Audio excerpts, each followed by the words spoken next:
very speculative. Xavier James, 8085. Episodes have been getting really good lately. Thank you. John Petrostelli's stories are fire. Can't wait to hear what Gaspipe said about Vic and who really hit Neil.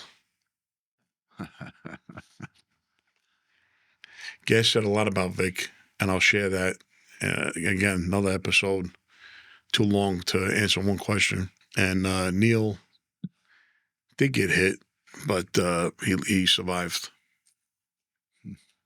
Now, Neil, who was he referring to? So everybody's aware. Neil Migliori, who was a Bronx guy that was up in originally Harlem, I think. Was up in the Bronx. Yeah, I know the guys that went on that work. Everybody likes John Petrocelli stories. Christopher Drager, 4421. That's what Riccardi said. They knew nothing about LCN. They were animal killers. And Tumac, my Jersey guy, said, "F him." Be abused. Tumac was a effing beast. He had a lot of killers. Another question I have is who proposed Gas and who did he do his first work for and why wasn't he made with the Genovese family? It's an extensive question there. There's like 10 questions in there. So Riccardi, look, they were predominantly killers. I wouldn't say they knew nothing about LCN, but yeah, they had no finesse. There was no politicking with these guys. You know, it was just all about doing work. Tumac is right. He was the captain there for a long time. He had a good reputation in Jersey. He had a lot of capable guys under him, Tommy Riccardi being one of them. But Tumac cooperated. Tommy Riccardi cooperated. Who proposed Gas was Christy Tick. Oh. Who did he do his first piece of work for? Christy Tick. And why wasn't he made with the Genovese family? I don't know why. He probably could have got made with the Genovese family, but I think Gas wanted to deal. He wanted to deal drugs, and maybe he figured he couldn't get away with it in the Genovese. The Genovese family, and Luchese family was known for a long time to be a drunk crew, based out of Harlem. So maybe that, I don't know for sure. That's just my guess. Vic was pretty smart.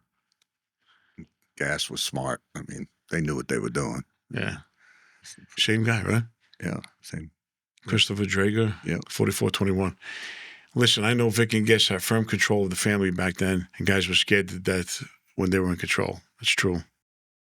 I mean, besides most of Jersey, but who else besides the Jersey guys wanted to dethrone Vic and Gas at that time? Who could have went against those two fools and took the family over? Let me know. Love from Trenton, New Jersey. New Jersey, yeah. I think that everybody wanted Vic and Gas dethroned. They had nobody really. It was like when they took over the family, it was like a startup company. That's what they had a hard time with. Nobody was really in their corner. If you had to ask all the Luchese factions who they wanted as the boss, everybody Luongo. Why is that? I don't know. I mean, they knew Buddy. They knew Buddy. Everybody knew Buddy. Everybody loved Buddy. I guess if you asked the whole family if they took a vote, they would have voted Buddy in instead of Vic and Gas. So really, Vic and Gas, I'm not saying I feel sorry for them, but they really had the only guys that were in their corner were guys from Brooklyn. Mm. Everybody else wasn't in their corner. It's kind of sad in a way. Yeah, right. But then there's guys who did come around. You know, like Anthony Bowat was a Harlem guy. He came around. You know, so there are guys who did pledge their allegiance, guys who were smart. And there's guys who didn't pledge their allegiance and they got killed. And it sounds like what I'm hearing is they came from all families and all different fashions, if you will. Who could have went against those two fools? Not too many people. And definitely the other factions in the Luchese family. No. No one close would attempt that. That's for sure. No, these guys were. No. Jacob Linville. Since Frank doesn't read these, well, I'm reading them now. Will you guys ask him to talk more about Carlos Lehder? He said he spent the years as cellmate. It has to be some interesting stories. There's a lot of interesting stories with Carlos Lehder. Yes, I did spend time with him in Farrington, New Jersey. It was a wet sec unit. Carlos, like I says, a lot of wisdom, very intelligent guy, good guy to do time with, very close to his daughters. He always was a good dad. He made sure he always communicated with them. Yeah, I learned a lot from Carlos. I'll get into, obviously it's too much to. Can we talk about him? We can talk about him. I mean, Yeah. yeah.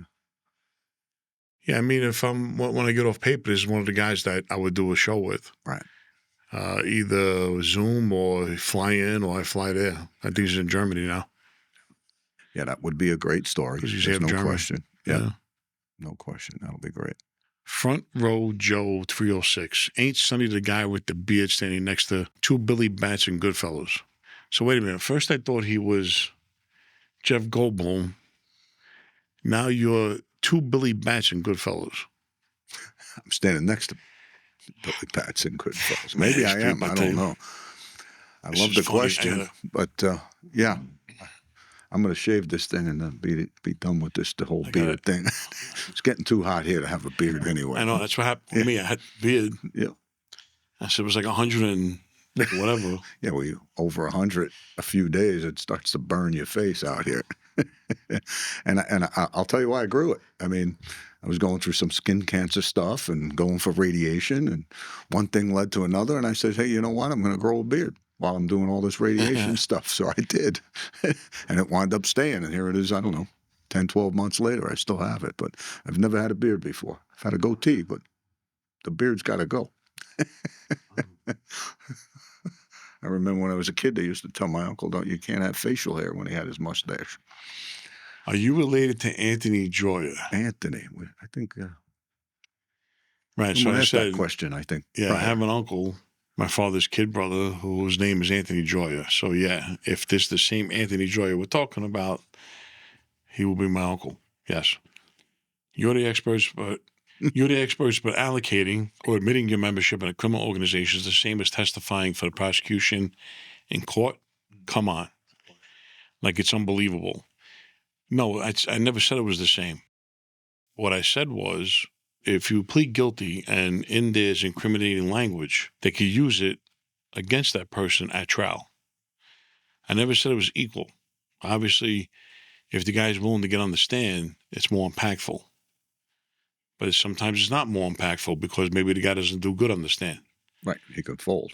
With a plea, they got the admissions from somebody, an allocution to help convict the other ones. So in a way, it is the same.